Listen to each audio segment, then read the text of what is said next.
Pon en marcha lo que aprendas hoy con Printful. Crea tu propia marca de ropa y accesorios. Vende productos personalizados sin tarifas de suscripción y sin stock. Nosotros nos encargamos de imprimir y enviar con tu marca. Visita printful.com/redcast y descubre todo lo que puedes vender con un 20% de descuento por venir desde Redcast. Redcast, los mejores podcasts del mundo digital.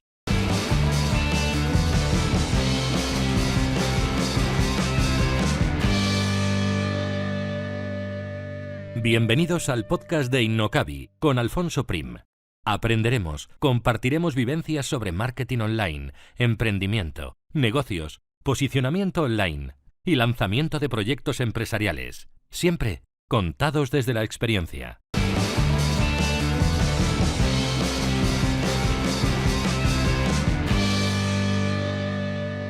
Hoy hablamos con Juan Muñoz, fundador de piscinasdecemento.com, un emprendedor que empezó desde cero un negocio en el mundo del cemento a pesar de que era un segmento totalmente desconocido para él.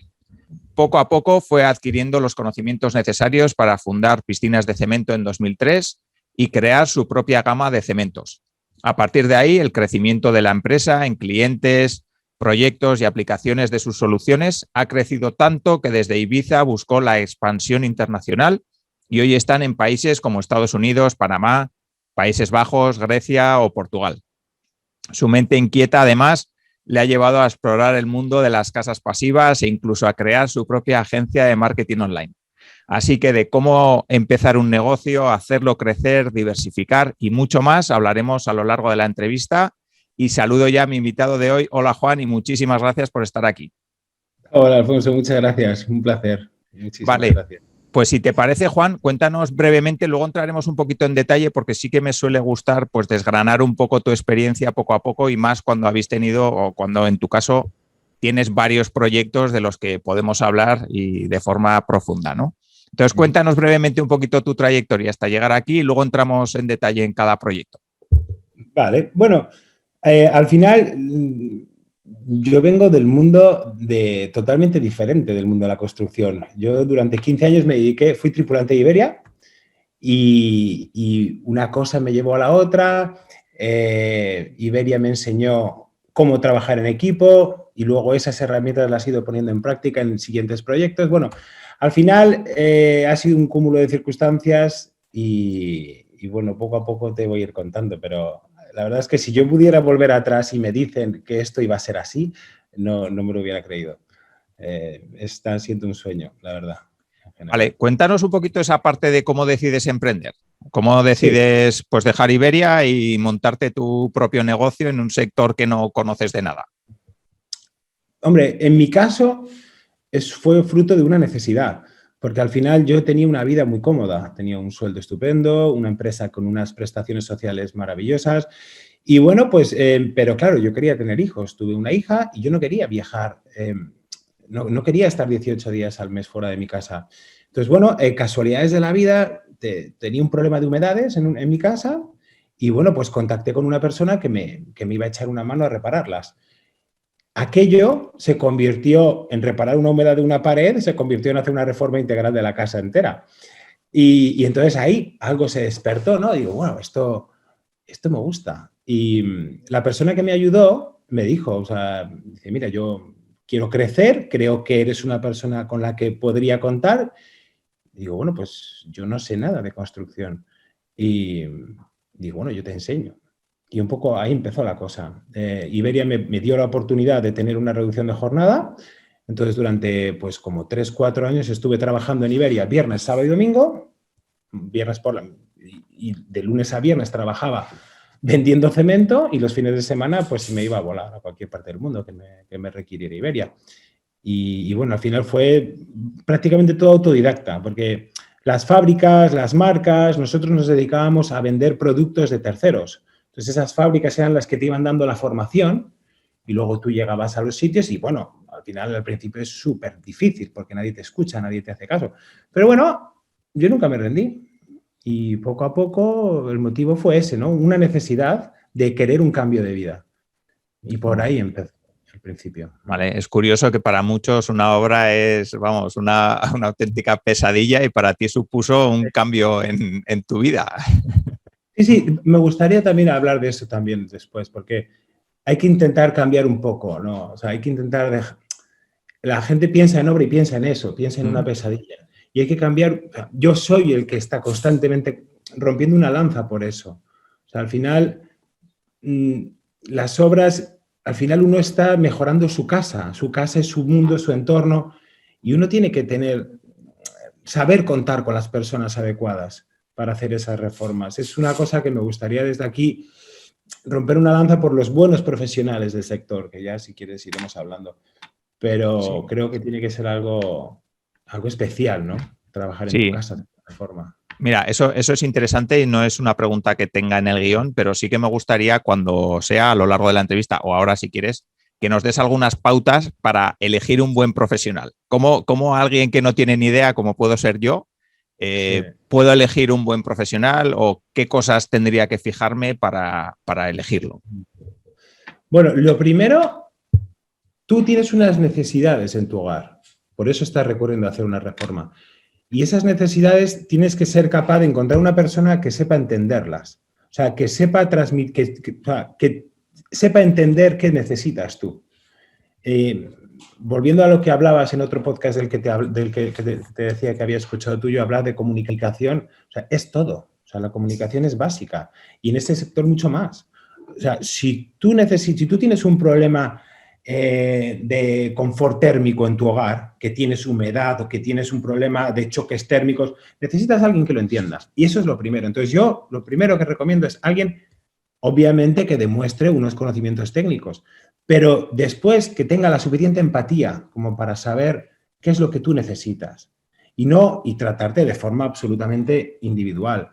Alguien accesible, alguien que sepas que le vas a poder llamar y te va a atender. Bueno, eso es lo primero. Intentar huir de las grandes publicidades. No, muchas veces es mucho mejor trabajar con alguien pequeño, mediano, discreto, gente sin grandes... gente discreta. A mí me gusta en la obra eso. La construcción es un sector donde hay, bueno, como en todos, hay tantos egos, pero no, oiga, eso del albañil, que yo llevo 20 años haciéndolo así, bueno, pues a lo mejor lleva 20 años haciéndolo mal. Entonces, bueno, el principal motivo es ese. Yo creo que tener feeling con la persona, porque al final cuando uno se mete en una reforma, cuando ya lleva la mitad de la obra, está psicológicamente tan hecho polvo que ya no hay fuerza para cambiar de profesional. Y que viniera un profesional a retomar ese trabajo que está mal hecho, significan otros meses de retraso. Entonces, la gente también juega con ese factor psicológico. La gente, cuando uno lanza un presupuesto al mercado, las empresas se pelean por conseguir ese trabajo, ajustando hasta el último céntimo. Cuando ya está la obra a mitad, es cuando mucha gente se aprovecha y encarece cualquier cambio, y ahí es donde entra ese factor psicológico del que a mí yo siempre huyo, ¿no? Ya tienes al cliente tan hecho polvo que al final el cliente continúa, acaba siendo un desastre, la gente se enfada. Yo no me enfado con mis clientes. Yo hago reformas de años y mis clientes somos amigos. Pero es porque les explico todo desde el principio. Si la gente hay que saber guiarles, hay que saber explicarles el porqué de las cosas. ¿Qué consecuencias va a tener poner un contracorriente en su piscina? No es que yo quiero calefactar la piscina. ¿Sabe usted el consumo que va a tener por hora? ¿Sabe usted que si quiere calentar la piscina tiene que cubrirla? Porque si no es como encender la calefacción y dejar las ventanas abiertas. Un montón de cosas, ¿no? Comunicación, explicar. Vale, vamos a volver un poquito a tus inicios, que me parece interesante el tema de cómo hacerte un hueco en un sector tan árido, decía yo antes. No sé si es así o no, pero vamos, por lo menos yo desde fuera lo veo muy tradicional, ¿no? Y entiendo que cuando alguien de fuera entra en ese sector, joder, pues quizá hubo algún recelo, quizá... No lo sé. Cuéntanos un poquito esos principios. Sí, hombre, el principio es que yo siempre he ido a una obra... a las 8 de la mañana mis zapatos estaban limpios, a las 9 ya no. Pero bueno, siempre he ido con zapatos y he intentado ponerme una camisa. Y entonces ya eso ya directamente entrar en una obra con camisa y zapatos, ya mal. Y que todo el mundo supiera más que yo, y tú qué me vas a contar, que yo llevo 20 años. Al final lo mío era más técnico. O sea, yo al final no soy una persona que tenga una gran destreza con mis manos, pero lo mío era el conocer la técnica. Y yo iba a las obras y, bueno, pues intentaba explicar sistemas constructivos alternativos a los que se llevan usando 30 años. La industria de los materiales de construcción han evolucionado como todo, como la tecnología, como todo, pero los old school, la gente muy tradicional, no le sacas del cemento de la arena y el cemento cola. Entonces, bueno, al final para reparar humedades, para hacer impermeabilizaciones, para conseguir aislamientos térmicos, la industria ha desarrollado unas técnicas maravillosas. Entonces, la idea fue entrar por ahí, ¿no? Intentar especializarse un poco en todas lo que es un poco distinto, ¿no? Porque te haces un hueco si sabes algo que los demás no saben. Entonces yo decía, vaya, el conocimiento universal del mundo, del universo, es muy complejo. Necesitas 10 vidas para entender el mundo. Pero sin embargo, si tú coges algo especial, un tema, y tú te especializas en ese tema, en cuestión de 2 años te lo sabes todo. Y eso es lo que hice yo. Yo no soy arquitecto, yo no soy aparejador, yo no soy ingeniero, pero yo me iba a especializar en morteros, en acabados cementosos, en todo lo que tenga que ver con los revestimientos. Y fue por ahí. O sea, entonces, y dije, espera, pensando, analizando mucho, me di cuenta de que en Europa no había ningún cemento que estuviera diseñado para estar debajo del agua. Entonces, fue por ahí por donde vino la idea. Yo viví en Los Ángeles un par de años y allí era una cosa, sí que hay marcas americanas que se dedican a hacer esto, y en Australia, Canadá, pero en Europa no había nadie que estuviera especializado en esto. Y fue por ahí por donde entré. Al final era algo que te hacía diferente. Y desarrollé un sistema de trabajo en el que obviamente lo probé durante muchos años en Ibiza y funcionaba. Y funcionaba muy bien. Y ensayos en laboratorios eran excelentes. Y luego ensayos en puesta en obra eran fantásticos, empezando siempre por mi propia casa y por la de mis amigos, y por ahí empezó la cosa. Vale, ¿y cuándo y cómo nace Piscinas de Cemento? Bueno, pues yo ya vendía otros cementos de otras marcas y fue por ahí. Yo decía, bueno, pues si yo desarrollo un sistema, porque ya a los pocos años ya conocía bien todo lo que son los acabados cementosos y con cales y demás. Pero por ahí fue, dije, pues algo que sea como muy claro, pues piscinas, sí, cemento, piscinas de cemento, pues algo así, una mañana por ahí por el campo, y tampoco es que tenga mucho misterio, la frase no es la marca no es demasiado brillante, pero sí que es muy explícita, ¿no? Y muy directo el nombre. Vale, y cuéntanos también cómo fue el tema de innovar, de crear nuevos productos, pues eso que nos contabas, ¿no? Nadie en Europa estaba haciendo esa parte de revestimiento, en otros sitios sí, quizá, no sé, estudiaste otras marcas, qué es lo que estaban haciendo, o te inventaste algún producto nuevo. Cuéntanos un poquito esa parte que creo que es interesante. Vale, hombre, lo que obviamente cogí como referencia a otras marcas, pero en mi caso yo tenía una obsesión. A mí me tocaba limpiar la piscina siempre en casa de los abuelos y yo recuerdo ese gresite con esa junta, cómo se quedaban las algas ahí pegadas, y me acuerdo que me tocaba frotar en la junta del gresite. Entonces yo recordaba las superficies rugosas como algo conflictivo, ¿no? Una superficie rugosa es un soporte donde puede proliferar un alga. Pues mi obsesión fue conseguir superficies súper pulidas, donde no pudiera proliferar un alga, y casi vitrificadas. Entonces, eso fue lo que nos hizo diferentes de otras marcas. Otras marcas proponen revestimientos continuos en piscinas, pero no lo pulen como lo pulimos nosotros. Y claro, para poder pulirlo necesitábamos materiales que cuanto más pulieras, cementos, más se vitrificaran, más se cerraran. Si tú coges un cemento normal, un mortero normal, al pulirlo se desgrana, se abre. Y esto es todo lo contrario. Nuestros morteros se cierran, se cierran, se cierran. Al final nosotros hemos traído la tecnología de... Cuando uno hace un túnel a 30 metros de profundidad, uno tiene mucha humedad por el nivel freático, entra en el túnel, hay agua. Y esos túneles se recubren de hormigón, se hacen unas estructuras de hormigón, pero esa humedad se para con unos productos que se proyectan. Pues nosotros hemos usado la misma tecnología traída a una piscina. O sea, que al final estamos matando moscas a cañonazos. O sea, son unos sistemas muchísimo más potentes que yo he cogido y los he reconvertido en decoración, modificando sus composiciones y demás. Entonces, eso fue lo que nos hizo, o sea, sí que me fijé en otras marcas, obviamente, pero eso fue lo que yo propuse como algo diferente. Y luego, cuando eso ya estaba cubierto, pues claro, hay que empezar a seguir, hay que rizar el rizo. Pues necesitamos herramientas. Pues los japoneses tienen unas llanas de acero de 0,06 milímetros que son hiperflexibles. Vale, pues Japón me queda muy lejos. Vale, ¿quién hay en Europa o quién hay en España? Intento siempre trabajar con gente española por proximidad y por todo. Y busqué quién me pudiera fabricar esas llanas. Entonces vamos a sacar nuestra guía de nuestras herramientas. Pero al final lo que nosotros vendemos no es un cemento, es un sistema de trabajo con unas herramientas. Entonces queremos rizar el rizo. ¿Cómo lijarlo? Bueno, pues sí, utilizamos lijas de diamante. Entonces somos capaces de proporcionar al cliente desde el cemento, primero el know-how, por supuesto, las impermeabilizaciones, los cementos, los pigmentos, las llanas, las herramientas.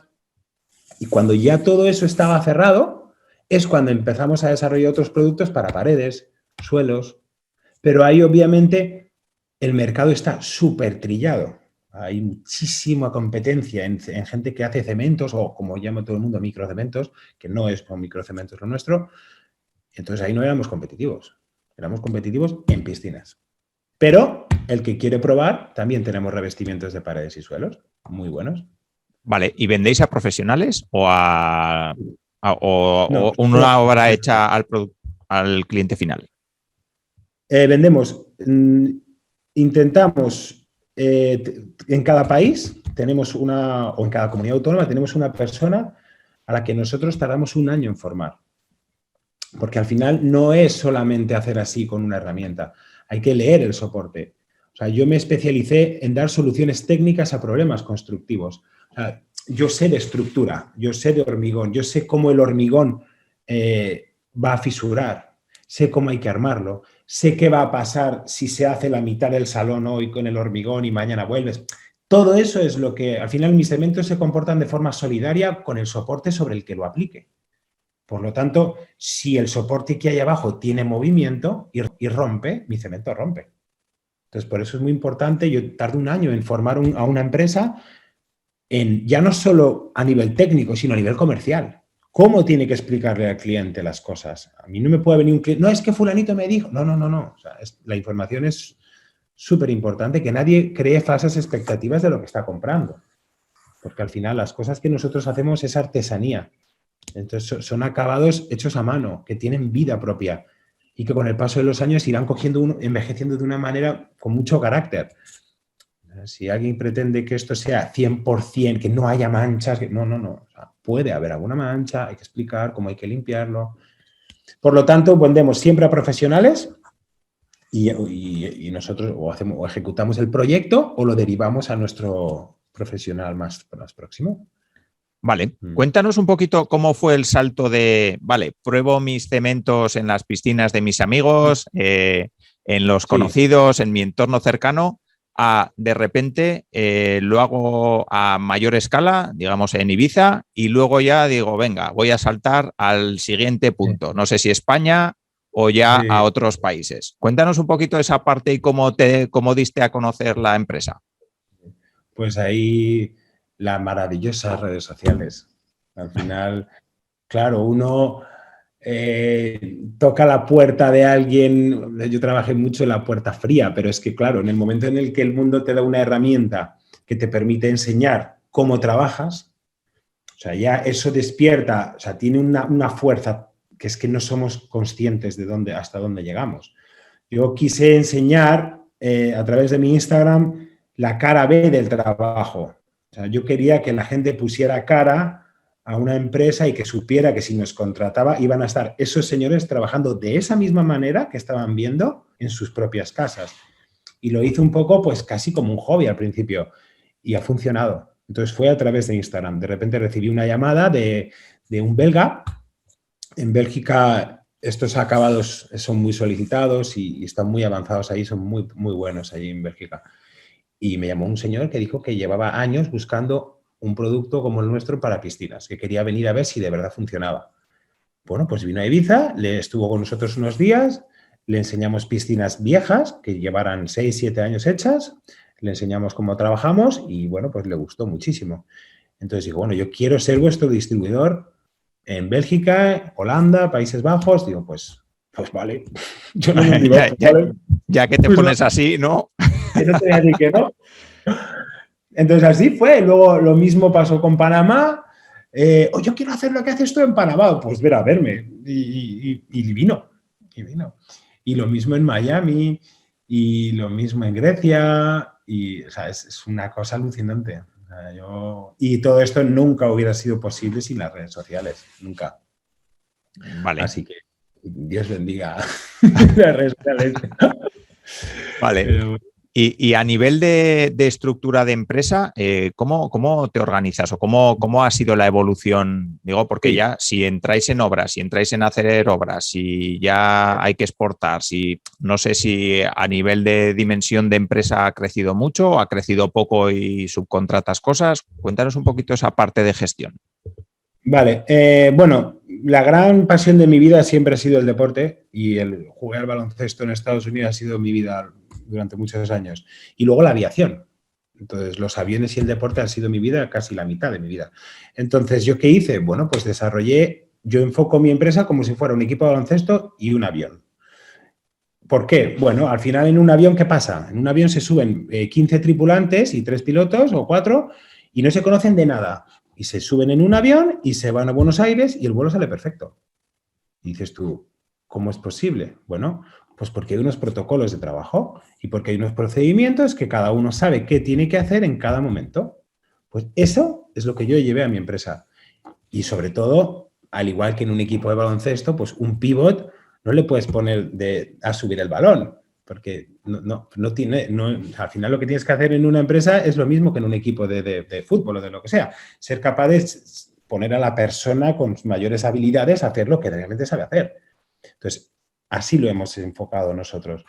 Ya nosotros empecé yo solo con mi ordenador y entonces poco a poco luego apareció Abdul, que es la persona más importante de mi vida profesional, y poco a poco empezamos a crecer.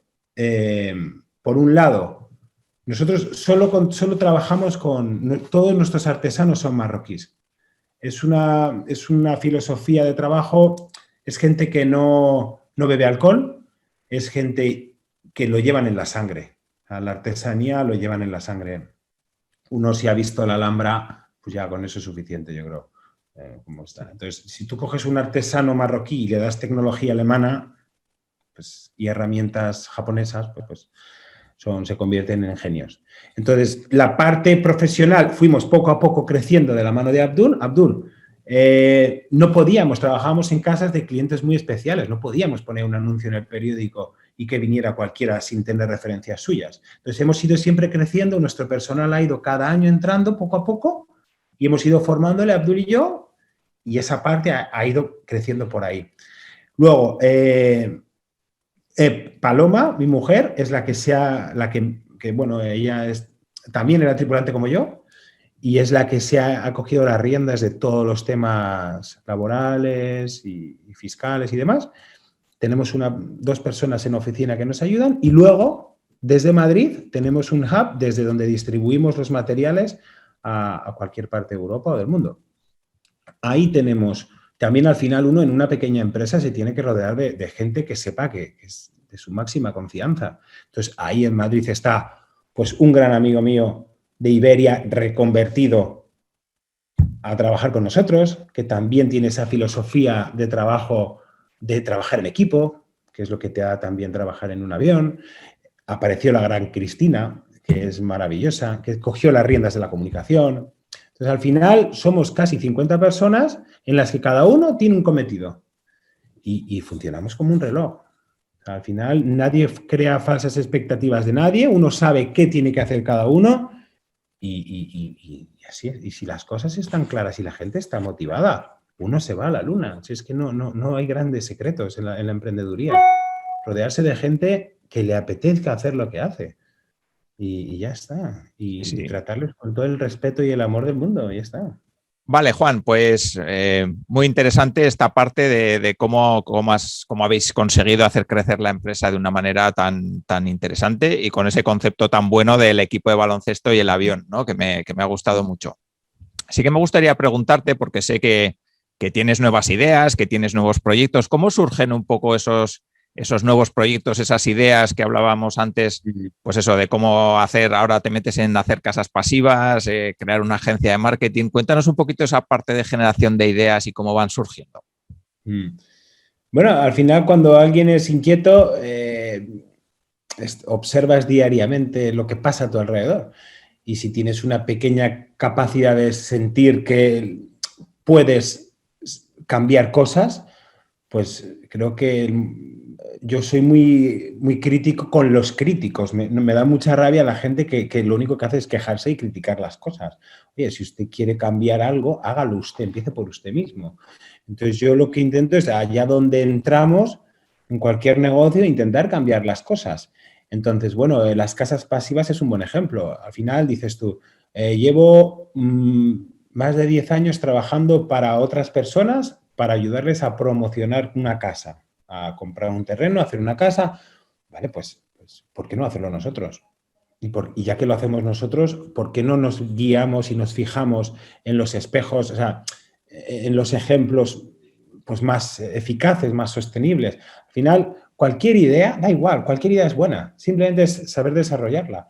Y para eso uno tiene pues que tener pues, un pelín de sensibilidad y de empatía, y al final todo es lo mismo, ¿eh? Al final cualquier negocio se resume en lo mismo: rodearse de la gente adecuada, sabértelo todo muy bien y, bueno, intentar y arriesgar lo justo. Entonces, bueno, ideas hay miles. Que luego sean viables o no, pues eso, claro, hay que tener cuidado. Sí. Que uno no puede poner todos los huevos en la misma cesta. Yo siempre animo a todo el mundo a que emprenda, a que haga cosas, pero siempre y cuando uno tiene que ponerse en el peor de los casos. Si no funciona, ¿qué va a suponer? ¿Te vas a arruinar de por vida? Ahí está el kit, ¿no? El arriesgar lo justo, lo que cada uno pueda. Vale. Cuanto más la empresa, pues más podemos seguir invirtiendo. Vale, ahora seguimos con el tema de casas pasivas, que a mí personalmente me interesa el tema, y que nos cuentes un poquito más qué son, por si hay alguien que nos está escuchando que no sabe. Pero cuéntame antes de nada cómo compaginas todas esas nuevas ideas con seguir con Piscinas de Cemento y con el negocio, digamos, con el negocio principal. ¿Cómo compaginas todo eso nuevo que se te va ocurriendo? Hombre, pues al final todo ya está muy... Los primeros años han sido súper duros para todos, porque todos teníamos que hacer un poco de todo. Ahora ya tenemos esa capacidad pues tenemos a María. María es una project manager fantástica que ayuda a dirigir los proyectos. Está Abdul, está nuestro director de logística. Cada uno, o sea, yo al final prescribo, visito a los clientes, asesoro, nos reunimos y desarrollamos una estrategia de trabajo para cada proyecto. Y luego ya sí, cuando el proyecto ya arranca, yo sí que puedo dar un paso atrás. Entonces, y es un poco así. Yo al final doy un paso atrás y tengo una visión más global de la situación. Por lo tanto, ya no es como antes, que tenía que estar encima de cada detalle. Cuando ya hemos sentado unos protocolos de trabajo, todo el mundo sabe lo que tiene que hacer. Por lo tanto, yo tengo más libertad para poder seguir haciendo otras cosas. Creo que eso es vital en cualquier empresa. Poder dar un paso atrás y tener una visión más general. Vale, cuéntanos un poquito lo de las casas pasivas, que sé que te gusta también el tema, y cuéntanos un poquito qué es, por si hay alguien que nos está escuchando que no sabe qué es una casa pasiva. Cuéntanos qué es y ese proyecto que tenéis ahí. En Mallorca. Eso es. Sí. Canalola se llama. Sí. Aquí es que en las Baleares se le pone nombre a las casas. Es muy gracioso. Yo soy de Madrid, ¿eh? Sí. Y bueno, pues una casa pasiva es una casa pues eficiente. Es una casa que tiene unos consumos de energía prácticamente nulos. Es una casa que al final, esto se lleva haciendo más de 40 años en Alemania y ahora se está adaptando al clima mediterráneo. porque al final no es lo mismo una casa pasiva en los Dolomitas que una casa pasiva en el Mediterráneo. Entonces, básicamente consiste en tener unos aislamientos térmicos muy eficientes, donde no hay un escape de aire, donde las ventanas cumplen también unos estándares de calidad especiales y donde al final, cuando uno calienta la casa, pues el calor no se escapa. Por lo tanto, es una casa que tiene un consumo energético mínimo. Luego, claro, luego rizamos el rizo con una regeneración del aire. Al final, una casa pasiva puede estar cerrada sin abrir una ventana y el aire está constantemente regenerándose. Lo mismo que un avión, pero mucho más eficiente. Entonces, al final, son casas con un confort térmico. A mí me gusta mucho hablar del confort térmico. Es una cosa que es como muy intangible. Es como uno llega a muchos sitios, o sea, hay veces que entras en una vivienda y no sabes por qué estás cómodo. Y es una cosa que depende de las... Tampoco tienes que ser hipersensible para darte cuenta. O sea, estás bien. O sea, las emisiones de CO2, que ahora están tan de moda, pero bueno, están controladas, la humedad, el punto de rocío, la temperatura, está todo equilibrado. Aquí lo que hacemos es que pues mecanizamos todo eso. Cada habitación de la casa que estamos haciendo tiene un sensor, tiene un control de humedad, de temperatura y de emisiones de CO2. La calidad del aire dentro de esa vivienda es excelente. Es hasta mejor que fuera en el jardín. Entonces, van por ahí los tiros. Entonces, dentro de estas leyes un poco así que hay que cumplir, porque al final se hacen unos ensayos para certificar que tu casa es una casa pasiva. Dentro de la casa pasiva hay varios grados.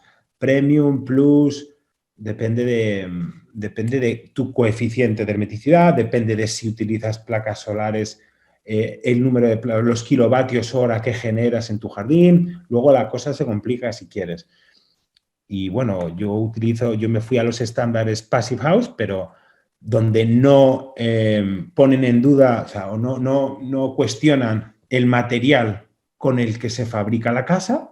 Al final ellos te piden una hermeticidad y una estanqueidad y no te dicen cómo. Luego hay otros sellos, o sea, no te obligan a utilizar productos sostenibles, ecológicos, no. Luego eso hay otros sellos, como es un certificado BREEAM, por ejemplo, que sí que te obliga a que todo lo que tú utilices para construir la casa venga o proceda pues o bien sea ecológico o venga con unos estándares distintos. O sea, yo me centré en el modelo Passive House. Vale. Así que fue por ahí. Eso es una casa pasiva y bueno, pues al final creo que es algo que ya no es, o sea, es el presente, se tiene que ser el presente. Uno ya no puede concebir la idea de encender la calefacción y tener las ventanas abiertas. Es que eso ya no, o sea, es que una generación, un tipo que haya nacido en los 80 ya no puede hacer eso. Ya no puedes dejar el aire acondicionado y marcharte y dejarle todo un día encendido. Entonces, bueno, al final esto se trata de que no tengas que hacerlo, porque la casa es tan fresquita en verano y tan calentita en invierno que no te va a hacer falta. Vale, cuéntanos un poco qué visión tienes con el tema de las casas pasivas. Si tu idea es crear una línea de negocio que se dedique a construir casas pasivas, si es aportar materiales para que otros hagan casas pasivas. Cuéntanos un poquito, si puedes, claro, lógicamente. Sí. Bueno, al final, yo llevo 23 años en Ibiza, pero Ibiza es un sitio muy complicado para hacer este proyecto. Al final, básicamente porque el territorio es muy limitado, es pequeño. O sea, entonces digo, bueno, de repente surgió la oportunidad de venir a Mallorca. Al final son 20 minutos de avión. Y en Mallorca, el terreno, o sea, es 6 veces el tamaño de Ibiza. Entonces, aquí la regulación urbanística es relativamente, es igual de estricta, pero hay posibilidades de comprar tierra. Entonces dije, bueno, pues compré un terreno. Empezó como un pequeño, así como todo lo que ha pasado en mi vida, como una pequeña cosa que luego ha ido creciendo.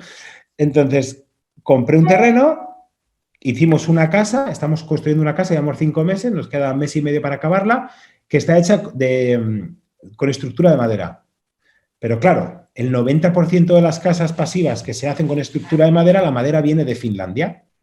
Yo digo, espérate, ¿qué sentido tiene ponerse la bandera de la ecología cuando estás dejando una huella de carbono enorme en el transporte de la madera? Entonces, nosotros siempre quisimos trabajar con gente lo más local posible. Bueno, pues resulta que en Soria hay un bosque que se llama el Bosque Modelo Urbión, que tiene una gestión forestal sostenible y que tiene una historia de miles de años maravillosa de cómo se ha gestionado y tratado la madera en esos bosques. Pues allí que nos fuimos. Fuimos allí y hemos traído la madera de Soria. Entonces, bueno, la historia es muy bonita, la de la casa. Hay un Instagram que está donde contamos todo. La idea es coger donde estoy ahora, que es la zona de Campos, y mi sueño es crear un referente europeo de casas eficientes en esta comarca. Eso es lo que yo quiero hacer. Ahora mismo estamos comprando un tercer terreno, tenemos un segundo para empezar cuando acabemos esta y hay un tercero, y lo que quiero hacer son casas pasivas con las comodidades máximas. Al final, a mí lo que me gusta es lo que yo llamo el lujo discreto. A mí me gustan mis acabados de cemento, cosas que tú las ves y no te llaman, no brillan, pero son eficientes, son bonitas, están hechas a mano. Un poco esa es la idea, crear un referente europeo de casas pasivas de lujo discreto en la zona de Campos, Estrenys, Santanyí, por aquí. Ese es el proyecto. Guay, sí, el término lujo discreto me ha gustado, Cuéntanos un poquito también cómo surge la parte de la agencia de marketing. Si es a través, entiendo que puede ser por una necesidad propia de vuestra empresa, ¿no? De dar a conocer un poco lo que hacéis, pero no sé si también ofrecéis ese servicio a otras empresas, a qué tipo de empresas. Cuéntanos un poquito cómo surge esa parte y qué tipo de agencia tenéis. Pues al final, hace año y medio yo quería darle difusión a Canalola, al proyecto de la casa pasiva. Y entonces yo puse una historia en Instagram. Yo todo lo he hecho yo durante muchos años. Y diciendo que necesitaba una agencia de comunicación que me ayudara a dar visibilidad a la casa. Quería venderla, quería hacer una web, que la gente viera cómo se está construyendo. Bueno, pues me escribió un montón de gente a través de Instagram y no llamé a nadie, salvo a un número. Yo creo muchísimo en la capacidad de conexión de las personas. Yo creo que la gente al final atrae gente de su mismo perfil. Entonces, una persona me mandó un mensaje y me dijo, tienes que llamar a este número, se llama Cristina. Pues no me digas por qué yo llamé a Cristina. Bueno, pues resulta que Cristina había sido directora de marketing de una gran empresa durante 21 años. Y yo nunca pensé que ella quisiera trabajar con nosotros. Entonces me reuní con ella y dice, no, a mí me interesa estar en plantilla contigo, yo quiero estar a tu lado, porque creo que lo que hacéis tiene recorrido y creo en esto. Y bueno, pues empezó ella a trabajar con nosotros, a llevar pues el cemento, Canalola, construcción, cemento, pero ella un día me dice, bueno, Juan, mucha gente me pedía ayuda, me decía, para comunicar, ¿cómo lo haces con el Instagram? Entonces yo me decía a Cristina, oye, Juan, vamos a ayudar a otras empresas. Nosotros hemos empezado de cero, lo hemos conseguido. Vamos a enseñar a otras personas cómo hacerlo. Y así empezó, con Cristina a mi lado, y Cristina es la persona que entre ella y yo y más gente de nuestro equipo, pues intentamos apoyar a emprendedores que da igual el ámbito en el que estén, les intentamos con nuestra experiencia pues guiarles hacia donde ellos quieran llegar. Al final esto es un poco donde uno quiera. Vale. Las herramientas están ahí. Vale, sí que me gustaría ahora preguntarte por tema de nuevos proyectos. No sé si tenéis nuevas ideas en mente que estáis ahí gestando, que nos puedes contar alguna o no nos puedes contar, o no sé si tenéis alguna idea en mente así que sea interesante o que se salga un poco de lo habitual o todavía no, o ya tenéis bastantes fregados y frentes abiertos. Tenemos muchos frentes abiertos, pero yo sí que quiero hacer cosas de deporte relacionadas con el deporte. Para mí creo que es la mejor escuela y sin lugar a duda tiene que ir por ahí. Desarrollar un centro deportivo, sponsorizar a gente que lo necesite, pero tiene que ir por ahí. Porque al final a mí el deporte me ha dado tanto y la gente deportista lo sabe. Al final un adolescente que esté metido en algún deporte medianamente con una disciplina media va a pasar sus años más conflictivos de identidad centrado en el deporte y no en otras cosas, que es lo que me pasó a mí. Yo no me enfrenté a lo que era un cubata hasta los 20 casi, porque estaba en mi mundo del deporte. Entonces creo que es fundamental. Entonces, yo quiero ir por ahí. Sí, el tema del deporte, los valores, sí, sobre todo eso, lo que dices, ¿no? Deporte, Alfonso? Sí, yo he hecho varios, hice natación y luego ciclismo. Y sí es verdad, pues al final cuando ya dejas de hacer deporte, pues ya digamos que estás más formado mental y físicamente y ya te enfrentas a las cosas de otra manera, sí. Pero sí que es verdad que hay unos años conflictivos ahí que desde luego que si los pasas centrado en temas sanos, pues es mucho mejor. Sí. Yo creo que... Luego la gente mayor, o sea, el deporte en gente mayor. También. O sea, ¿por qué? ¿Por qué tiene que estar el señor haciendo así en el parque? No, yo conozco gente que tiene 70 y 75 años y y seguro que por Navarra tiene que haber cada ciclista de 70 años que alucinas. Sí, hay. Claro, y que nos dan 1000 vueltas. Pues eso quiero. Quiero darle un altavoz a esa gente y quiero ayudar a esa gente y centrarme en el deporte, que es lo que mi verdadera pasión. Sí, eso es verdad. Al final, ¿nos hacemos viejos porque dejamos de hacer deporte o dejamos de hacer deporte porque nos hacemos viejos? Pues ahí la duda y la respuesta, ¿no? Al final es eso, ves gente de avanzada edad, o sea, que tienen años y que siguen haciendo deporte. Entonces, yo creo que dejas de hacer deporte y te haces viejo. Yo creo que esa es la consecuencia. Sí. O sea, vale.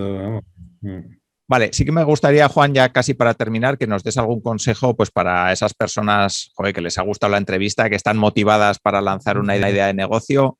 Algún consejo que les puedas dar basado en tu experiencia. Pues bueno, has lanzado diferentes negocios, tienes éxito, te va bien, estás contento con lo que haces y no es poco. O sea que vamos, yo el éxito lo mido básicamente, nunca lo mido en dinero ni en una empresa grande, sino lo mido en tener tiempo para ti el deporte que te gusta, para mí también, y luego en hacer algo que te gusta, ¿no? Entonces, para mí, pues bueno, eres una persona de éxito y me gustaría que nos des algún consejo.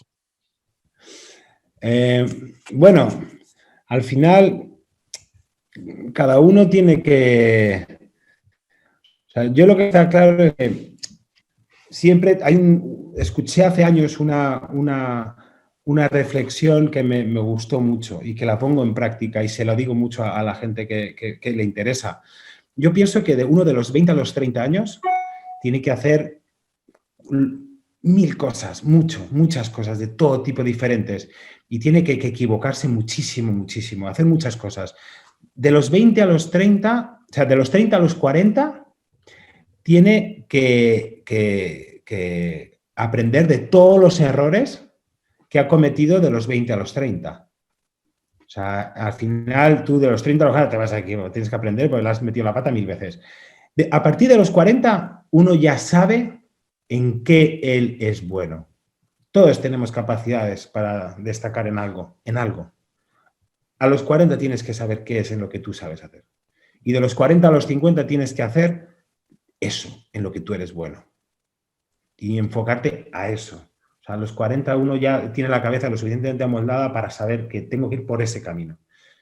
A partir de los 50, te lo contaré porque no he llegado, pero este señor decía que uno se tiene que rodear de gente joven. Porque ya a los 50 la energía, tú ya no tienes la misma energía que a los 30. Entonces tienes que rodearte de gente joven que te den ese empujón de los 50 a los 60, ¿no? Decía este señor. Y a partir de los 60, uno tiene que tener mucho cuidado, porque ya no tienes tiempo para reaccionar. Ya si te equivocas, tienes poco tiempo ya. Entonces, a partir de los 60 uno tiene que tener mucho cuidado. De los 60 a los 70. Y a partir de los 70, pues ya sálvese quien pueda, ¿no? Ya ahí... Sí. Pero me gusta, porque yo lo miro hacia mí y así ha sido. De los 20 a los 30, he hecho me he equivocado muchísimo. De los 30 a los 40 he aprendido mucho y ahora enfoco los 40 con el conocimiento suficiente como para saber dónde sí y dónde no. Sí, entonces creo que es muy buena. Es una reflexión muy, muy chula, sí. Yo creo que también le he oído, creo, si no me equivoco, que es del fundador de Alibaba, de Jack Ma. Sí. Si es que no me sabía el nombre, por eso no quería decir el nombre, porque Jack nunca me acuerdo de su nombre. Sí, es muy buena, sí, la verdad que sí. Vale, Juan. Sí que suelo pedir siempre para terminar las entrevistas que nos recomiendes algún libro, algún podcast, algún contenido que sea interesante, que, bueno, sea de emprendimiento o no, sea de, pues en tu caso, de construcción o no, algo que consideres que puede ser interesante para las personas que nos están escuchando. Hombre, el podcast de Joe Rogan, me imagino que lo conoces. Sí, pero lo pongo, sí. Sí, a mí me gusta. Sobre todo, hombre, depende muchas veces ahí trata con muchos cómicos que no son de que no conocemos, pero entrevistas a Elon Musk, a David Sinclair, hay un montón de temas interesantísimos, al fundador de Whole Food, hay cosas muy interesantes. Vale, pues lo dejaré en las notas del programa y ahora sí que ya las personas que quieran saber más de ti, que quieran saber más qué hacéis, que quieran conocer la Casa Pasiva y seguirla en Instagram, ¿dónde te pueden encontrar y dónde os pueden encontrar? Bueno, en Instagram es piscinas-de-cemento y luego también el hashtag, la cuenta es Canalola. Canalola y es una casa pasiva en Mallorca que estará terminada en 1 mes y medio. Vale, donde perfecto. Estamos cuidando hasta el más mínimo detalle. Vale, ¿y la web? piscinasdecemento.com. Eso es. Sí, el otro día entrevisté a otra persona y le tuve que recordar, pero dinos la web. Ah, sí, joder, he dicho todo menos la web. Vale, lo dejaré todo en las notas del programa y nada. Simplemente, pues eso, decirte que ha sido un placer hablar contigo, que he disfrutado mucho de la entrevista, que he aprendido un montón y se me ha pasado volando. Igualmente, sí, un placer, Alfonso. Voy a hacer unas historias y te voy a etiquetar, ¿vale? Las historias de Vale, pues perfecto. Pues nada, gracias. Pues hasta aquí la entrevista de hoy. Espero que os haya gustado, que hayáis disfrutado tanto como yo, conociendo la historia de Juan, cómo hacerse un hueco en el mundo del cemento, que dicho así, pues suena un poco árido, ¿no? Como decíamos antes, pero que bueno, que es fantástico y bueno, y es un nicho de negocio como otro cualquiera. Así que cualquiera que tenga una idea de negocio la puede llevar adelante, porque visto la experiencia de Juan, pues yo creo que es muy interesante. Así que nada, nos vemos en el siguiente episodio. Un saludo. Si quieres avanzar con tu startup, empresa o proyecto emprendedor, en Innocabi encontrarás la información que te ayudará a conseguirlo. www.innocabi.com